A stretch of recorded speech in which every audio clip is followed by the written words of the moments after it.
A pobreza impacta diretamente o desenvolvimento do cérebro. Crescer em condições de pobreza faz mais do que privar 1 bilhão de crianças e adolescentes ao redor do mundo de necessidades materiais básicas. A pobreza coloca o cérebro da criança jovem em um risco muito maior de não passar pelas etapas normais de desenvolvimento. Até pouco tempo atrás, as pesquisas relacionadas com a desigualdade econômica e social eram majoritariamente feitas por sociólogos ou pesquisadores das áreas que analisam apenas o impacto social desse problema. Mas hoje a gente já tem vários pesquisadores da neurociência tentando avaliar como que essas medidas de desigualdade afetam o desenvolvimento cerebral das crianças e adolescentes. Um vasto corpo de trabalho publicado recentemente na literatura tem demonstrado que certas adversidades, como por exemplo a desigualdade social ou problemas de violência policial ou até mesmo questões de falta de acesso a materiais básicos, impacta diretamente o desenvolvimento do cérebro de milhares de crianças e adolescentes pelo mundo. Estudos randomizados recentes indicam que mudanças de longo prazo na estrutura cerebral são causadas por experiências sociais precoces e que estas estão associadas a mudanças de longo prazo nos resultados de saúde mental. Outros estudos mostram que a desigualdade social, ou seja, o fato da pessoa viver em condições socioeconômicas baixas, ou o fato da pessoa ser pobre, causa mudança de curto prazo num eixo que a gente chama de hipotálamo, hipófise adrenal,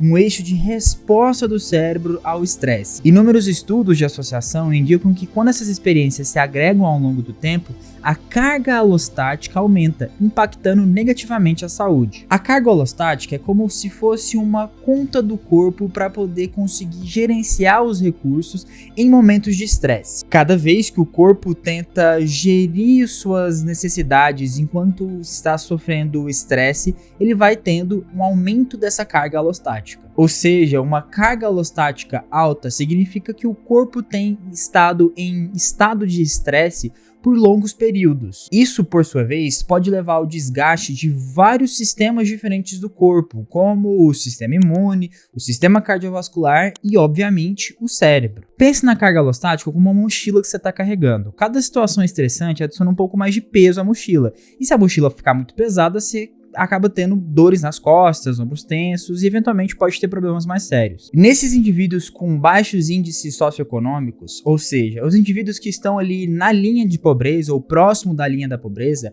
a carga alostática tende a ser aumentado, uma vez que isso está basicamente diretamente relacionado com a maior dificuldade ao acesso à alimentação adequada, a um sono adequado, acesso à educação básica e acesso a uma saúde de qualidade para garantir que a pessoa de fato não esteja com algum problema de saúde, seja ele qual for. Mas como será que essa carga alostática relacionada com a pobreza impacta sobre o funcionamento do cérebro? Alguns pesquisadores dos Estados Unidos tentaram responder essa pergunta fazendo algumas pesquisas muito interessantes com populações diferentes. Foram recrutados diversos grupos de famílias de variados contextos socioeconômicos, cujos filhos tinham idades que variavam desde o jardim de infância até a adolescência.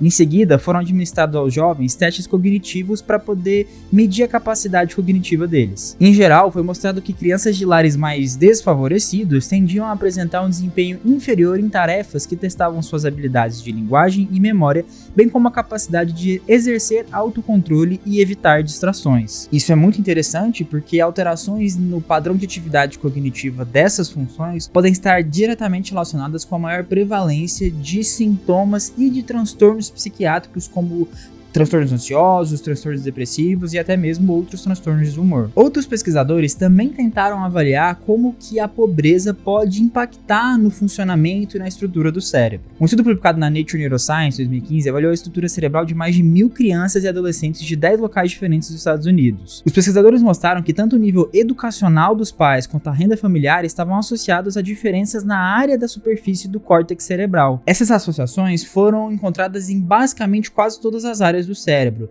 mas eram mais evidentes em duas grandes áreas: as áreas de processamento de linguagem e as áreas relacionadas com o processamento de autocontrole ou controle cognitivo, que é importante para o funcionamento adequado do cérebro. Essa medida da área da superfície do córtex cerebral é uma medida indireta da quantidade de neurônios no cérebro. Esses resultados, mostrando uma redução da medida de área de córtex em pessoas que estão na linha da pobreza, pode indicar como se a pobreza e a adversidade, por conta do aumento da carga holostática, do estresse relacionado com essa situação, acabe favorecendo um amadurecimento precoce do cérebro, diminuindo o potencial neuroplástico e, portanto, impactando diretamente não somente no surgimento de transtornos psiquiátricos, como também na dificuldade de processamento de aprendizagem e de educação. Um outro artigo recente, publicado na Neuropsychopharmacology, analisou mais de 9.000 crianças de 9 a 11 anos, avaliando ligações entre possíveis riscos genéticos e ambientais e o desenvolvimento de anormalidades estruturais no cérebro e os transtornos psiquiátricos. Dentre os fatores ambientais, os pesquisadores avaliaram prematuridade, complicações gestacionais, uso de substâncias, presença de transtornos psiquiátricos na família, a convivência familiar e o status socioeconômico, enquanto os fatores genéticos foram avaliados através de um score de risco poligênico, que avalia vários genes que podem estar relacionados com os transtornos psiquiátricos. Além disso, eles também avaliaram a conectividade de estruturas cerebrais através do uso de ressonância magnética. O que eles encontraram de interessante é que tanto os fatores de desenvolvimento, como a prematuridade ou outros problemas ali na gestação, quanto os fatores socioeconômicos, como a baixa renda per capita na família ou a baixa escolaridade dos pais, influencia diretamente no risco de desenvolvimento de transtornos psiquiátricos e promove alterações em áreas específicas do cérebro que estão correlacionadas com sintomas psiquiátricos. De fato, maiores níveis de pobreza foram associados com maiores alterações em redes neurais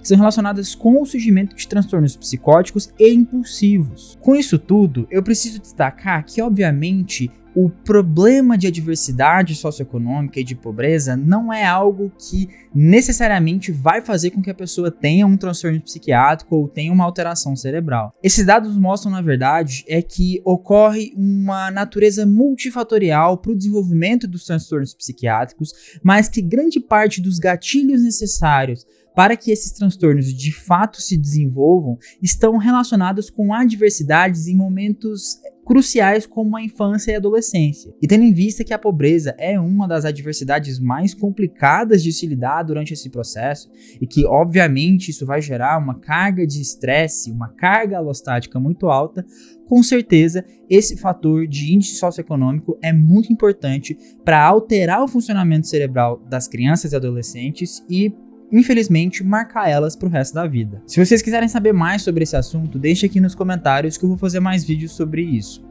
Muito obrigado pela atenção e até mais!